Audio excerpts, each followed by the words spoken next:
We are going to tackle a tough topic, one that is incredibly stressful at times, but hopefully, by talking through this, especially as a family member, because you will inevitably have various family members that are going through various medical crises, whether it's an emergent or long term illness or issue, what we can do. So, what we can do to best navigate the situations of care that so many families are in.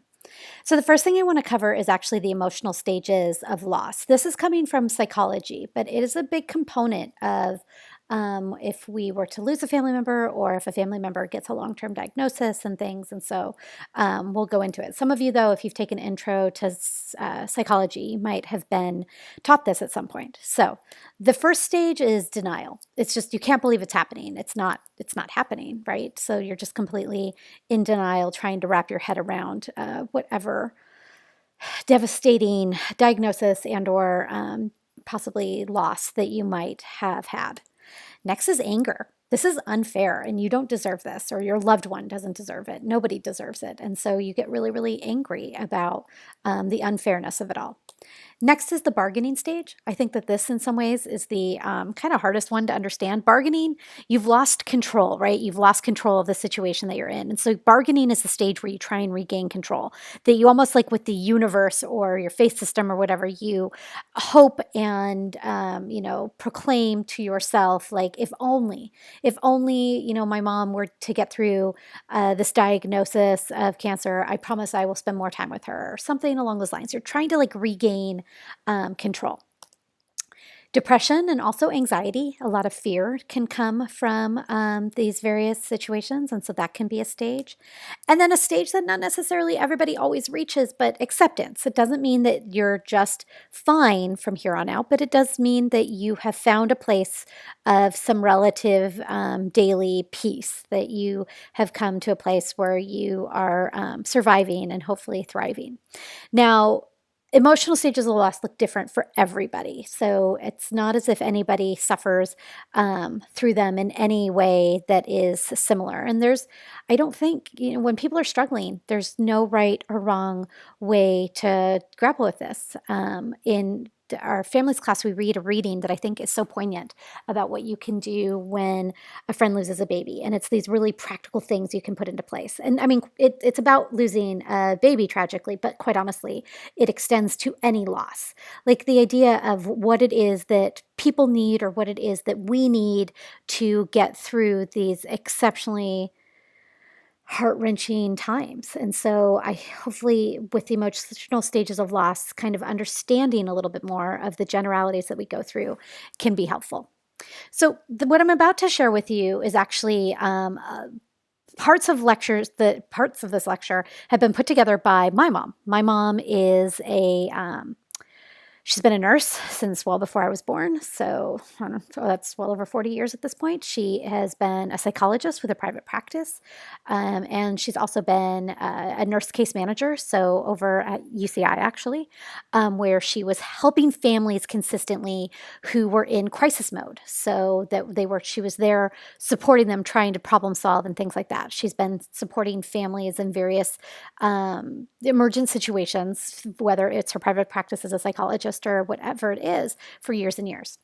But she's been a person employed by the medical institution, right? But she's also been a sister, she's been a daughter, she's been a mom. And so these tips and tricks are things that she has shared between the intersection of being a medical professional and being a family member. And so what it is you can do as a family member to help your other family members and to take care of yourself. So the first situation I want to share with you is actually my Uncle T. He was about a dozen years older than my mom. And like so many people in his generation, he was a smoker. And so he, in the very late 80s, 1989, was diagnosed with lung cancer, and it was a severe diagnosis. And so he was diagnosed in May, and he passed away in December, despite chemotherapy. Like he just was too far progressed. And so he moved in with us. The picture on the bottom, he and I have birthdays that are just 5 days apart. And so you see me in all of my like 12-year-old, I think I blew eyeshadow on and parrot earrings because I was super cool. like he moved in with us that summer for my mom to care for him, because he was in a situation where his wife was unable to care for him, and so my mom stepped up. And so, as a caretaker, things that you can keep in mind, and just really as a person who is has somebody in your life that you love and care about that is going through something as scary as a significant cancer diagnosis. Listen to their fears and empathize, but you don't have to solve it. I think we really shy away a lot of times because what if we say the wrong thing, right? There's no right thing to say, but just to be there, to not shy away from these tough, tough, tough situations. You need to increase your self-caring behaviors. It's ironic that my mother says this because she's pretty much the worst at it. But you need to make sure that you're getting sleep, that you're getting meals and everything else. A lot of times the analogy for this is if you're on an airplane and the oxygen masks drop down, right? I hope you've never been on an airplane where the oxygen masks drop down. But if you are, they always take you through the instructions, right? You're supposed to put it on yourself before you help somebody who needs help. Because if you go to help them first and you don't get it on them and then get it on yourself, you might have two people now that need, emergent care. And so the idea of you have to take care of yourself so that you are capable of taking care of, the people who need care. And then finally, rally friends and family. My mom did a great job of this. My house had never been so full as it was that summer because she really, really encouraged people in his life to, that he does, so much. It helps so much for him to get to spend time chatting and getting his mind off of things. And so that idea of really being the person, because the person who's dealing with the diagnosis isn't necessarily in a place, and most people wouldn't. They would be stoic and they wouldn't reach out and say, "Oh, will you, come stop by and see me?" So be the person that kind of navigates that for them and really tries to make sure that you develop a community of support for them and for yourself. One of the other situations that's taken place in my family is the care of an aging family member. My grandmother lived to be 92 years old, and for like 91 and three quarters of those years, she lived in Chicago. Her kids all moved out here, but she stayed in Chicago. And so she was of advanced age, living on her own, 2,000 miles away from all of us. So, things that you can keep in mind if you're in a situation where you're at a distance from a family member who might need help.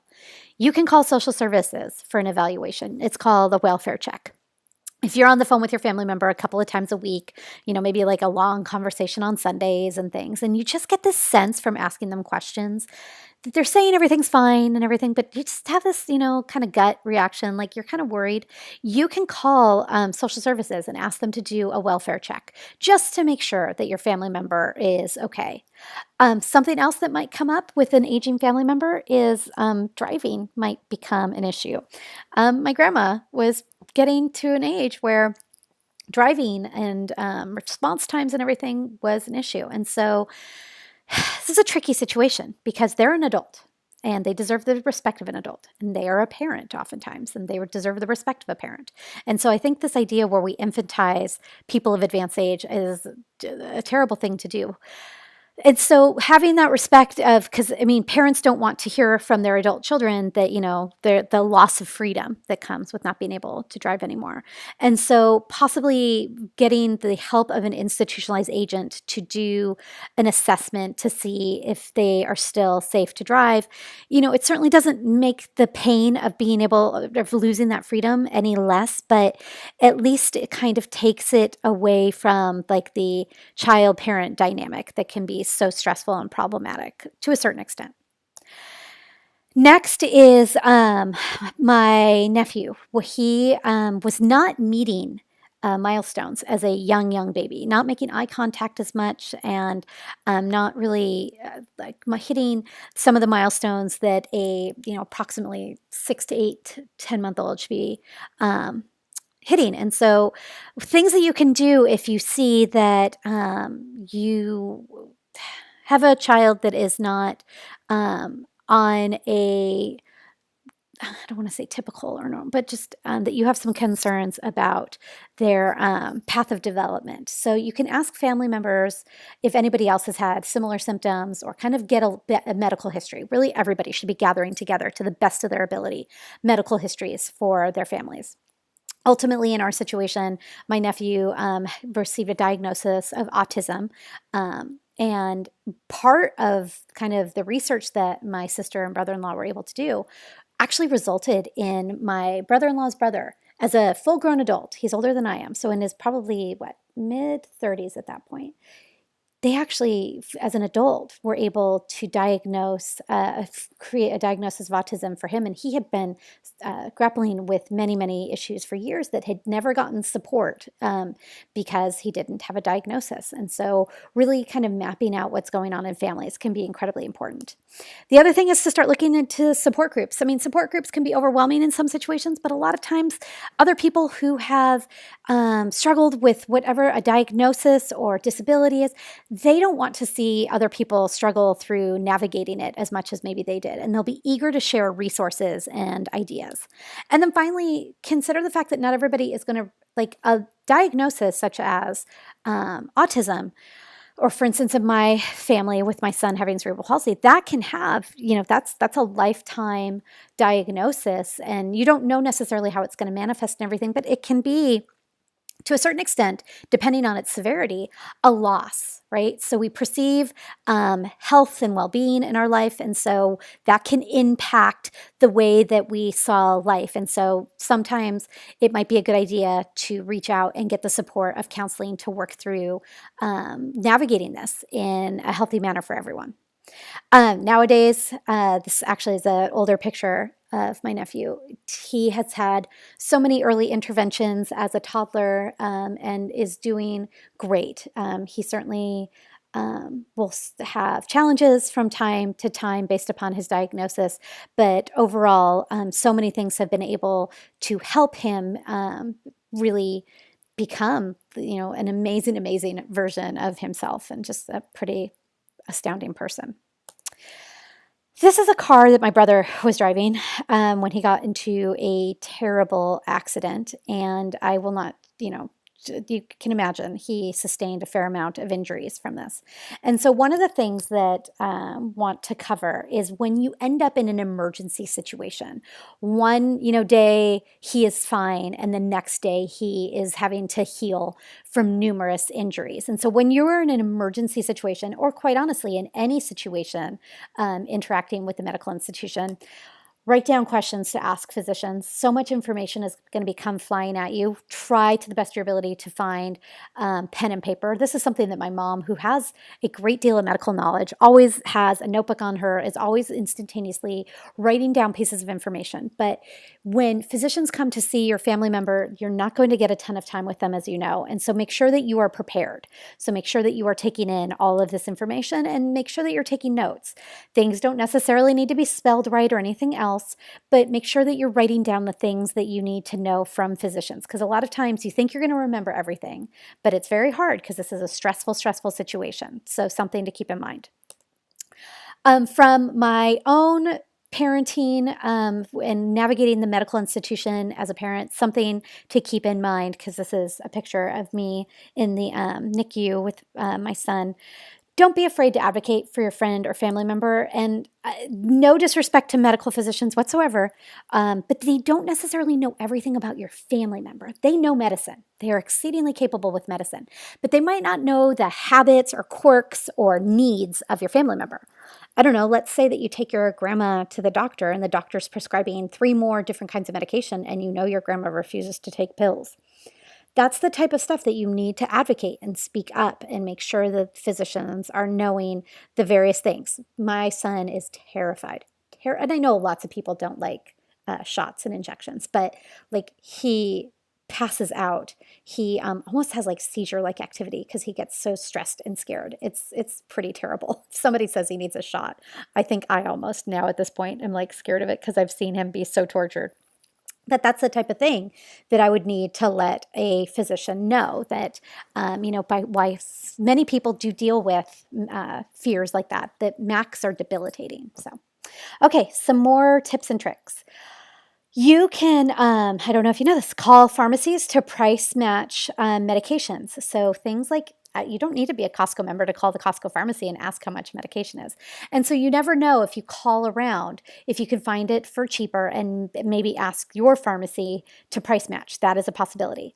Pharmaceutical companies can offer free or reduced price medications. And so to make sure that you are looking into every resource at your disposal to the best of your ability. And then also some communities, some cities and things, quite honestly, it's amazing how many things are out there can offer medication discount cards because so many people are grappling with the inordinate price of medications. So other things to keep in mind in case your family members are in that situation. Where do you find all this information? Google, right? This is my mom. I remember writing this with her years ago, and she insisted, Google, Google, Google, and then Google some more. It's where we find information, and certainly it's where we find information about resources, whether it's medication support groups. This is not the type of Googling where like you stub your toe and you Google something and you find out that you have like a brain tumor or something. Not that kind of read WebMD and so now I feel like I have a degree in medicine kind of Googling. But just making sure that you utilize resources to the best of your ability. Not the type of Googling that scares the holy heck out of you, but the type of Googling that makes sure that you know what is available to you. Finally, and this is kind of morbid, but do you know what your parents or loved ones, do you know kind of their ideas about aging and end of life care and everything, what their philosophies are? Do you know what they want for themselves at that time in their lives?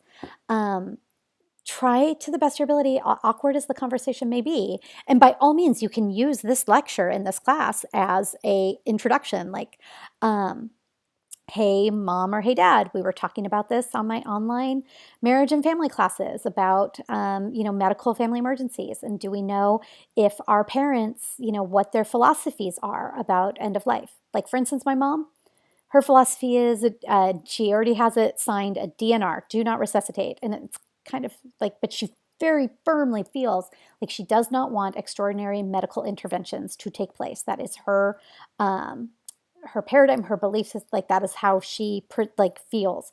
And so she has gotten that all organized. And so I have to be honest with you in relation to my dad, I don't know what his wishes are. I haven't had this conversation. So by telling you that you should have this conversation, I am a big fat hypocrite.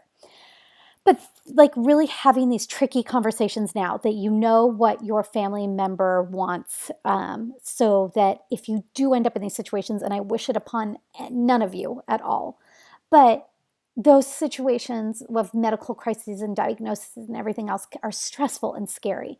And so the best thing you can do for yourself and your family member is have these tricky conversations now so that you have a sense of what the resources are and what, expectations are and what needs are and everything else. So I would really, really encourage you to have an open dialogue about this. And I guess I need to encourage myself to make sure that I'm having an open dialogue with my parents too. So we all have family members and they all at times will need us, whether it's for a long-term significant illness or hopefully it's just a bump in the road of our health. But hopefully these tips and tricks, if you don't need them now, you can kind of tuck them away and think about how capable it is you can be in the future. I've grown up with a person that is so capable in the medical field, right? My mom. And so it can be really overwhelming to think about everything that I don't know. And so many of us, we don't necessarily have a background in medicine, right? But we do have the ability to navigate the medical institution on behalf of our family members. So we are all exceedingly capable. I know all of you are. And so, like I've said, hopefully these ideas will help you in the future care for our loved ones.